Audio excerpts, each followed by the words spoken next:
तो कल supreme court के जस्टिस सूर्यकांत के द्वारा कल 53वें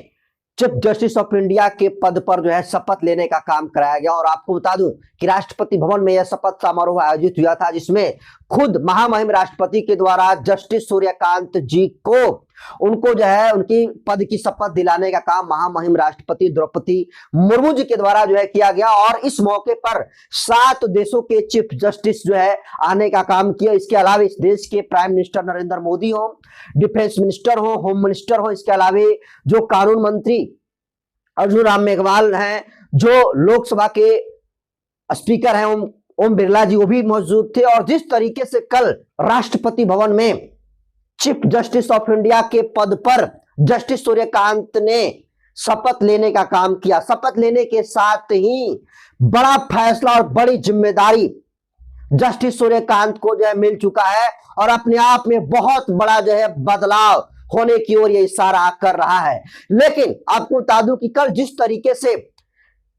चीफ जस्टिस ऑफ इंडिया के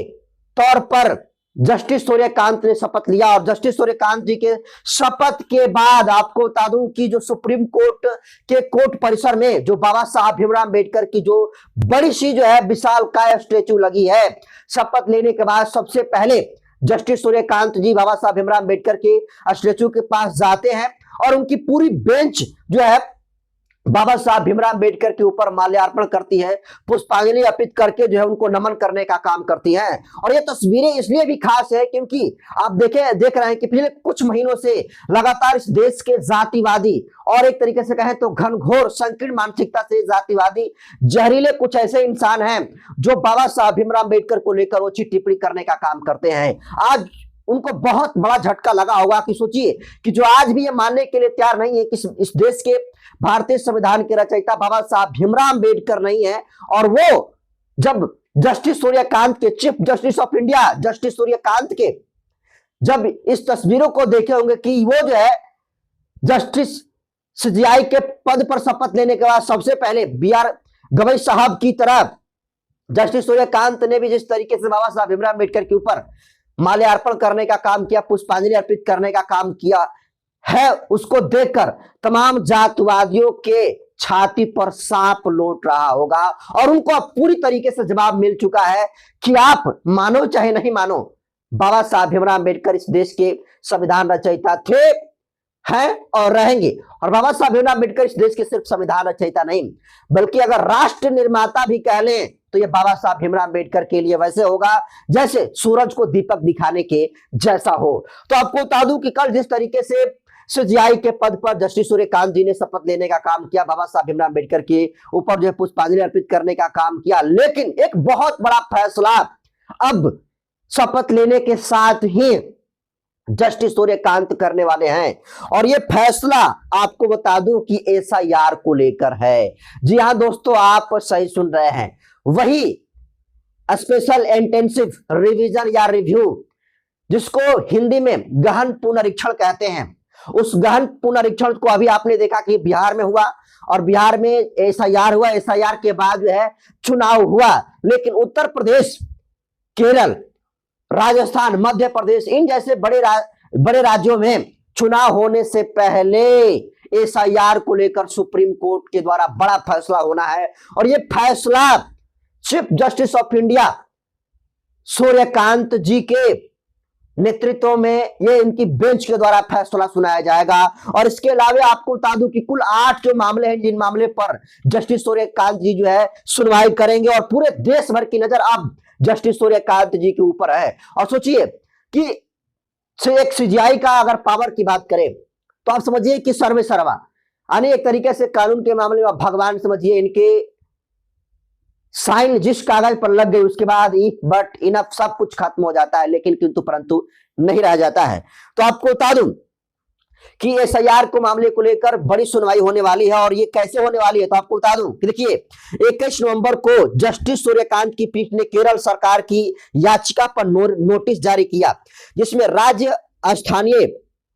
निकाय चुनाव खत्म होने तक SIR की प्रक्रिया को स्थगित करने की मांग की गई थी। लेकिन राज्य सरकार चाहती है कि यह प्रक्रिया फिलहाल जारी रहे। तो अगले महीने होने वाले स्थानीय निकाय चुनाव के खत्म होने तक स्थगित कर दिए जाए और इस मामले की सुनवाई 26 नवंबर के नए सीजीआई की बेंच करेगी। और आपको बता दूं कि इससे पहले जुलाई 2025 में बिहार के एसआईआर मामले में उनकी बेंच ने कहा था कि इलेक्शन कमीशन आधार और वोटर कार्ड को एसआईआर के लिए शामिल कर सकता है। अगर कोई अवैधता पाई गई तो अदालत हस्तक्षेप कर सकती है। तो आप समझ लीजिए कि जो केरल में स्थानीय नगर निकाय का जो चुनाव होने वाला है और उस चुनाव को लेकर ये कहा गया है कि ये चुनाव खत्म हो जाए, उसके बाद एसआईआर कराया जाए। तो जस्टिस सूर्यकांत को 26 नवंबर को जो है यानी परसों रोज इस पर बड़ा फैसला आने वाला है। और देखिए उत्तर प्रदेश में भी एसआईआर हो रहे हैं, मध्य प्रदेश में भी एसआईआर हो रहे हैं और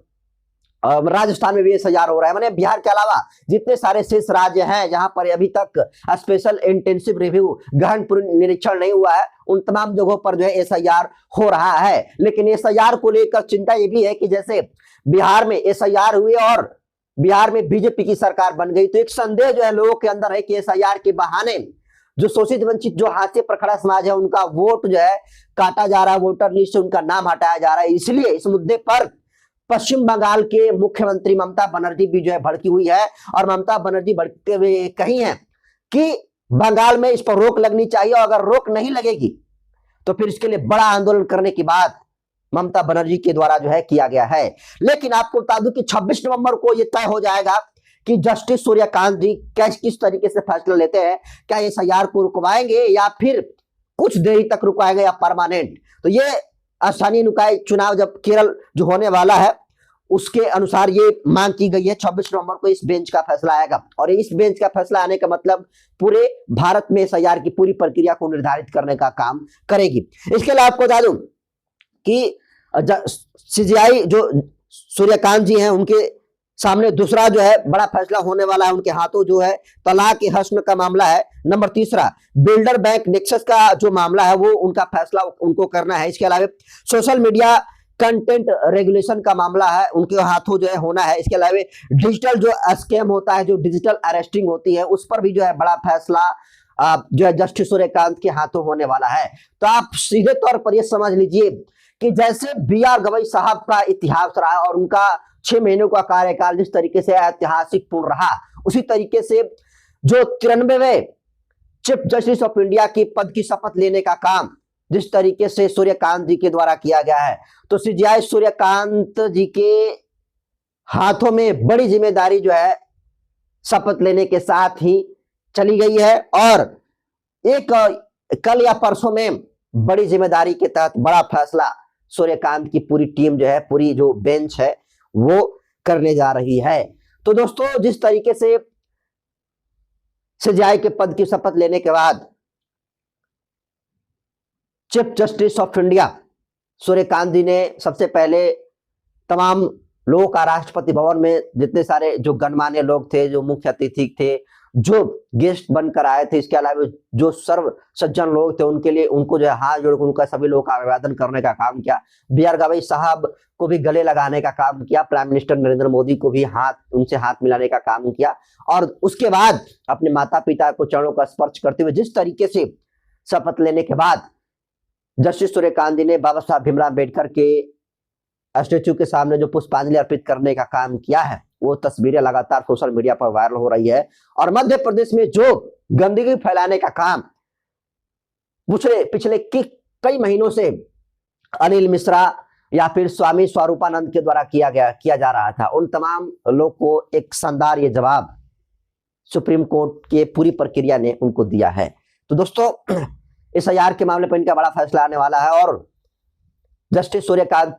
जिस तरीके से कल शपथ लिए, उनके शपथ ग्रहण के समारोह को कैसे देखते हैं। टोटल 15 महीनों का इनका कार्यकाल है, मतलब कल जिस तरीके से 24 नवंबर को ये शपथ लिए और ये 15 फरवरी को इनकी कार्यकाल की अवधि समाप्त हो जाएगी और टोटल ये जो है 15 महीने 9 फरवरी को उनका कार्यकाल समाप्त होगा और ये कुल टोटल 15 महीने रहेंगे। देखने वाली बात ये होगी कि 15 महीने में क्या कुछ बड़े फैसले सुनाते हैं। आप इसको कैसे देखते हैं, अपनी प्रतिक्रिया कमेंट सेक्शन में जरूर दीजिए। बहुत बहुत धन्यवाद।